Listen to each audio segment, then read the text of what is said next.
Senhoras e senhores, sejam muito bem-vindos e muito bem-vindas a mais uma entrevista, uma pocket entrevista dessa vez, do Imagens Cast, em mais uma sexta-feira. Quem fala aqui, como sempre, é o Manu. Antes de eu introduzir o nosso ilustre convidado internacional, peço para que você se inscreva no canal, ative as notificações, deixe o like já adiantado, que é muito importante, nos siga nas redes sociais. Quem quiser e puder, contribua com o meu trabalho via Pix, que é muito importante. Nosso convidado é vocalista de uma banda de renome e prestígio internacional que lançou seu último disco em 2022 e está vindo para o Brasil agora tocar em São Paulo no próximo dia 7 de outubro. Estou falando do Michele Guaitoli, vocalista da banda Visions of Atlantis. Is it Michele or Michele? Michele, perfect. Michele, welcome, Michele. Thanks for joining me. Well, thank you. Thank you very much for hosting me. And yeah, I'm looking forward to this, not only for this interview, but also to get back to South America finally. Oh, yeah. It's been some time. You are from Italy, right? Yes. I'm Italian. But I'm the only Italian in the band. Oh, where exactly in Italy do you live in? It's a small city called Udine. Udine is like 1 hour and a half from Venice. Venice is the closest big city. So you are, but are it's you close to close to Austria and close to Slovenia. I'm like, wow. It's really a melting pot between Slovenia, Austria, and the rest of Italy. Like I'm in a strategic position. So are you a Udinese supporter? I of course love Udinese. Yes, it's not my favorite team because my family is from Rome, so I support mainly AS Roma. But of course, Udinese is the team of my city, so I obviously support them. This is great because I'm a Roma supporter, and are you okay? Fantastic. Yeah. In Brazil, I'm a Santos supporter. I don't know if you know this team, Santos, but in Italy, I love Roma. Of course. I love Roma, and we lost the Europa League's final for Sevilla, right? That was very sad. Yeah. But Roma has a tradition with a Brazilian soccer player. Like I don't know if you remember Aldair. Of course. They were all yeah. They were all Brazilian players playing in Roma. There was a good friendship between your nation and Roma and AS Roma. And recently, Roma wanted to buy Santos forward Marcos Leonardo. They almost got him. Yeah. They got Lukaku. Well, we lost the Europa League's final, but we gotta trust Jose Mourinho, right? Of course. See, which is Portuguese, and I guess there are some connection, right? Right. It's a big family. All right. Let's talk about your band. Visions of Atlantis is coming to Brazil in the next October the 7th to play in São Paulo. Yes. Can you tell us how excited are you guys to come here and what the Brazilian fans can expect on your upcoming show here in Brazil? Well, excited is like beyond describable. We are extremely excited. Also because this is only our second show in Sao Paulo. We had one back in 2019. And since then, we never got the chance to come back, which is unlucky. We should have come back before the pandemic, but then, of course, pandemic happened and there were some issues and everything else. So we lost the chance. And now after 5 years, we are finally back. So it's beyond exciting. Also because I truly love Brazil. I love the weather. I love the country. I love your mentality. I love your way of handling friendships. You are so open-minded, you're so welcoming us, you're so warm, and I extremely am in love with all of this. I love your coffee. Brazilian coffee is one of the best in the world. It's really good. It's one of the best in the world. So I'm really looking forward, and what you can expect is a lot, because since the last time Visions of Atlantis touched the Brazilian shores, a lot has changed. Like we started this Pirates era, as you can clearly see.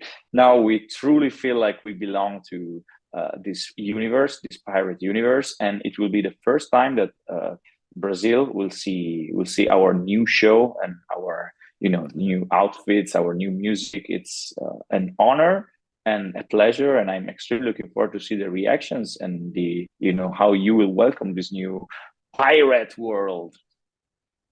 Yes, absolutely. And as you said, this is going to be your second time here in Brazil, but you're just going to play here and then you're going straight to Argentina the next day, next very day. Would you like to have some time to maybe, know more about the Brazilian culture, or maybe watch some Brazilian soccer matches on a stadium? Yeah, that would be amazing, actually. To be honest, this is one of the downsides of intense touring. That of course you don't really have time to visit the countries in which you are, or the cities, even just the cities in which you are playing. But to be honest, I was lucky enough last year the last time in 2019, because we had the entire day in Sao Paulo, so I had the chance to visit a bit the city, at least a tiny little bit. And yeah, so of course I would love to stay more, but luckily I had the chance to see something already once. Of course, things might have changed in 5 years. I don't know how the situation has evolved and how the structure and the architecture has evolved in the last 5 years, because there is a lot of news that we see on the, on the newspaper, that we read on the newspaper about Brazil. A lot is changing. It feels like your life is running faster compared to to ours here in Europe. It looks like Brazil is really speeding up on a lot of topics and a lot of things, and I'm curious to grasp a bit of the atmosphere of Brazil. But yeah, probably next time. Okay, next time if you have the time, let's watch a Santos match on the stadium, okay? Yes, of course, it would be awesome. Well, last time you guys were here in Brazil, it was in 2019 during the Deep in the Dark tour, right? You just had joined the band back then, and after that you were supposed to come back in 2020, but that was a big change of plans because basically of the pandemics, and we know it wasn't easy for anyone that was traveling, especially for an European band that was in the US. But in your case, it was even worse because you live in Italy, and the beginning of the pandemic in Italy was just terrible. How did you manage to get home, and how was that period for you? So, we were touring, if you remember, we were touring in the United States at the very beginning. Mm-hmm. And we were lucky enough because there was a show in Mexico at a certain point, just right at the beginning of the pandemic. Like when everything started, the shows started to be shut down in the US, but we had a show planned in Mexico. So we managed to reach Mexico, to play in Mexico. And of course, we were not allowed anymore to go back to the United States. So we managed to find some flights to go from Mexico to Europe. Even though back then, since the pandemic was just begun and air companies were basically ripping off everyone, we had to pay something like $10,000 for the flights to get back to Europe. And right after, luckily, through selling the merch through a crowdfunding campaign, we managed to recover the expenses, because of course all the merchandise that we had prepared for the tour, we couldn't sell it because the tour was blocked. So we made it to sell it to the fans, so that it was not just throwing money at Visions of Atlantis. Shirts that were supposed to be sold during the tour, in exchange, of course, of the fee for the shirts, and we made to recover the expenses of the flights to get back home. But it was pretty complicated, and right after, you know how it went. Like everything was shut down. We couldn't even think of rescheduling shows. The good thing is that now talking about this feels like we are talking about a remote past. Everything is happening again. People are gathering again. People can stay together in the same room, breathing the same air together. And this is wonderful because, metal is about this. Metal is about staying close to each other, sharing feelings, screaming together, singing your favorite songs. And now it's doable again. And this is just amazing. Absolutely, man. Absolutely. And you joined the band in 2018, right? Can you tell us a little bit how you joined the band? You were already with Temperance, but did you know already someone in Visions of Atlantis? We had a tour planned with Temperance, Dragony, Visions of Atlantis and Serenity, which is an extremely funny story because back then Siegfried was the singer, is still the singer of Dragony, and Herbert, the bass player of Visions of Atlantis, plays the bass in Dragony. Then there is Visions of Atlantis, it's us, and Serenity, where now Marco Pastorino, the guitar player of Temperance, plays guitars too. So it's a big family. And back then, Siegfried realized that he couldn't keep on performing with Visions of Atlantis because of his job, because he has a regular job and he would have never made it to attend to all the concerts that Visions of Atlantis were planning. Right now, we're planning 60, 80, sometimes even 90 shows per year. Wow. So this is impossible for someone who works in a regular office. And this is when he realized that he could have not continued this path unless he would have quit his job, and he chose to keep on going with his job as main activity. And thanks to the tour that we were having together, he thought of asking me if I would have been interested in joining Visions. The guys at Visions of Atlantis were enthusiastic about my voice, my attitude, and here we are. easy. Right. You were in a band called Overtures before, right? And I've heard... I was in a band called Overtures. And I've heard that you got to open for the Brazilian band Alma, which featured former Angra singer Edu Falaschi and current Angra's guitar player Marcelo Barbosa. What can you tell us about this experience, and how familiar are you with Alma, Angra, Edu, and any other Brazilian bands?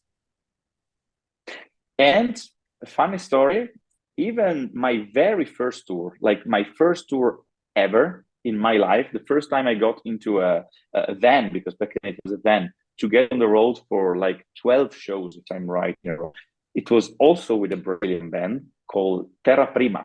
I don't know if you know them. I know them. Yeah. Okay, and this was my very first tour. So it's interesting, because somehow Brazil keeps on coming back in my life in a really nice way, because I have a wonderful experience of the time spent with the guys at Terra Prima. And again, when we toured with Edu and with Alma, the atmosphere on the tour was just fantastic. Like, the thing is that you guys are always happy, always smiling, and always bringing positive vibes. I don't know if it's in the coffee that you drink, if it's in the happiness that you have in your country. I really wonder, how can you be always so smiley and looking at life with such a beautiful attitude? And this is, this spreads to the people close to you. I remember that Edu, Marcelo, they were always happy, always smiling, always laughing. And yeah, this just brought a wonderful atmosphere on the road, on tour. The tour was a good one. It was February, if I'm right, 2015. It was Overtures, Secret Sphere, and Terra Prima. And then the first band was changing here and there. We toured Belgium, Netherlands, Spain, Germany. It was a really good experience. I have a wonderful memory of that time. Nice. Okay, back to Visions of Atlantis. When you joined the band, you guys released the album Wanderers, and you got credit for only writing one song, if I'm not mistaken, A Life on Your Own. Of your own. Two songs. And sorry. also at the end of the world. Also at the end of the world. Okay. But on Pirates, that has changed, where you wrote some of the most successful ones like Clocks and Legions of the Seas. Is it early to say that you're becoming the band's main songwriter, or is it already happening? And how does the songwriting process in Visions of Atlantis works? It is already happening, because the next record basically will be 100% written by me, except for one track, probably, except for one track. But the truth is that these things evolved together with Visions of Atlantis. I mean, it's a bit of a deep story. The thing is that when I joined the band, there were several things that were not really balanced. Not in a bad way, just because it's like if you have an engine that could run really, really fast, but some wheels were not turning in the right direction. Yep. And I think that I can easily say that it's not thanks to me, but I was that missing wheel that made every thing spinning in the right way, because we found such a good balance side of the band after my arrival. And again, it's not because of me. It's like if you have something that could work perfectly and one piece is missing, I was just a missing piece. Something to work perfectly needs to have 5, 6, 7, 8 pieces that are all working in the right way. In Visions, one was missing, and I think that it was me, because then not only the band started to work in a more efficient way, but also the friendship inside of the band has grown so much. Like right now, we go on holiday together, we enjoy time together. Whenever we can, we see each other. It really feels like I'm 15 years old again, and I'm hanging out, with my bandmates from the school. You see what I mean? This is the atmosphere that we breathe at Visions of Atlantis right now. And this brought to grow and a sort of shared emotion that is channeling in the new songs. When I arrived, I was the new guy. No one really knew me, and we got to know each other better and better, step after step, day after day. So when I joined, of course, it would have felt weird if the new guy writes the entire record and everything. I didn't even offer many songs, but these 2 songs were welcomed really well, especially Life of Our Own, that we still play live, and we will play also in the Brazilian tour, in the Latin America tour. This is a song that was pretty successful for us. It even won a golden record in Czech Republic. So there are good things around the track. Then when Pirates came in, Clemi and I, we got together in Udine, in the studio that I had, and we locked ourselves in the studio for 1 week, 10 days, trying to put down some material together, because Clemi writes all the lyrics and some melodies of many songs actually, and I'm the music writer, the melody writer, but I don't touch the lyric, because the lyrics is something that comes from Clementine's creativity and her vision of the band. So basically, the 2 of us gathering together produced, in a way, some really good tracks, like Legion of the Seas, like Freedom, like Clocks, like In My World, like Pirates Will Return. Pirates Will Return is born from an idea of Clementine. Like this theme at the beginning with the piano comes from Clemi. She wrote this, and I got the idea and I evolved it. But yeah, Master the Hurricane was fully written instrumentally by me, melodies by me, and lyrics by Clemi, but we were together in the studio while everything was developing. And this could only evolve into something better and stronger. And right now we have 15 or 16 tracks that we co-wrote for the next record that we are calling Pirates 2. Of course, this won't be the official title, but it's how we call it, because it's a continuation in terms of style, in terms of music, in terms of vibe, in terms of energy, and in terms of storytelling, of course. So it's going to be a follow-up of Pirates. And we have 15, 16 songs from which we will pick the best. But yeah, now it's fully written musically, and melodies by me, some by Clemi, and lyrics fully by Clementine. So yeah, this is the evolution. And you can tell, sorry if I'm going long here, but I think it's important. You can tell that there is a different vibe. It's somehow when the music comes from within the band and within 2 band members gathering together to write music, the soul of the song is completely different. And I believe this is the reason why Legion of the Seas, Clocks, Master the Hurricane are the most powerful songs, in my opinion. Oh, that was something that I was about to ask you, because this entire Pirates concept and statics was something that really worked with the fans, and your show has been really good to watch. I was about to ask you if it's something that you want to continue with in your next album. So the answer is yes, right? The answer is yes, and even the show will become bigger and bigger.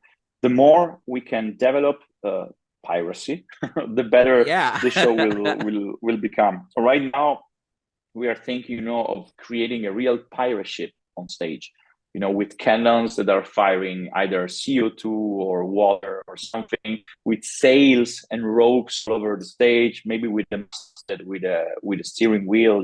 Like we are thinking of how to make it bigger. Maybe we'll have a plank, and we will have people walking the plank and stage diving. Oh, that would during the be show, amazing. That would be amazing, man. So we have quite some ideas that we need to understand how to develop properly. But yeah, the pirate theme will go on, because we truly found ourselves, and it's so liberating being on stage, dressed up as pirates, singing about freedom, and singing about adventures. This truly bring us into these characters, let's call it like this, that we become on stage, and we completely forget about everything else in the world. And I believe that those who watch the show have the same effect. They forget about reality for an hour and a half. They become sailors or pirates, and they just enjoy, which is beautiful. Okay, last question. You're also listed on the Palm Records company profile as a project manager, right? How do you find the time to front a band, write a record, tour with the band, and still hold a corporate position? The thing is that when you are touring with a band, this is when honestly I have the most time ever. Because when you're at home, you have to take care, of washing machine, dishwasher, going to the grocery store and get some food, cooking. Like there is so much to do to handle your place, which is normal life. Of course, it's part of it. It's part of life, but everyone knows that this is time consuming, that this is demanding. When you are on the road, you have the luck of being an artist, which means that you find food at the venues, dinner is served. The washing machine is at the venue itself most of the times. You don't have, to hoover your place, to do the bed and everything else. So honestly, from the moment in which you arrive to the venue, to the moment of the sound check, and from the sound check to the show, you truly have a lot of free time. And this is somehow where I have the most time to relax, sit down, and work straight with my computer, as long as I have an interconnection, which nowadays is everywhere. So this makes me extremely efficient in my job, just because I can fully focus without any distraction. Of course, there is lunch break, but this is the same if you're home or if you are in an office or if you are everywhere. And I don't even have to go to work. So I don't have a travel to get to work or back, because it's a smart working from your computer. So it's easier than it might seem. Life on the road, sometimes it's about traveling. What consumes people is the hours that you lose going from one place to the other. But if you have a job that you can do on your computer and you can work while traveling, since you are not driving, of course, because luckily there is a driver, this is absolutely where you have the most time to focus on any office job, and it's just efficient. Okay, I think this is it, Michele. Thank you for your time. I hope you've enjoyed this interview as much as I did. That was a great time with you. Time is yours to give a last message to your Brazilian fans that are watching and call them to the show. Well, of course, I promise you guys, I truly, truly promise you, what you're going to attend if you come to the Visions of Atlantis concert is not only a gig with musicians playing, it will be a 360 degrees show in which you will get part of it. We will ask you to sing, we will ask you to clap your hands, we will ask you to row our ship, we will ask you to jump, we will ask you to wave your hand, we will ask you to sing our songs. There are so many things in which you become artists yourselves. And there is so much ongoing in terms of acting. You don't believe how close this is to a musical rather than to a single concert. So if you are curious, if I got you curious, just get your ticket and see you in Sao Paulo on the 7th of October. All right. I'm going to finish in Portuguese, okay? Go for it. Obrigado. Ok. Essa foi a nossa entrevista com o Michele Guatioli, vocalista da Visions of Atlantis. Se vocês gostaram, deixem o like, por favor. Não se esqueçam de se inscrever no canal, ativar as notificações, nos sigam nas redes sociais e não deixem de conferir o show da Visions of Atlantis em 7 de outubro. Aguardem as próximas entrevistas e é isso aí. Falou. Tchau, Michele.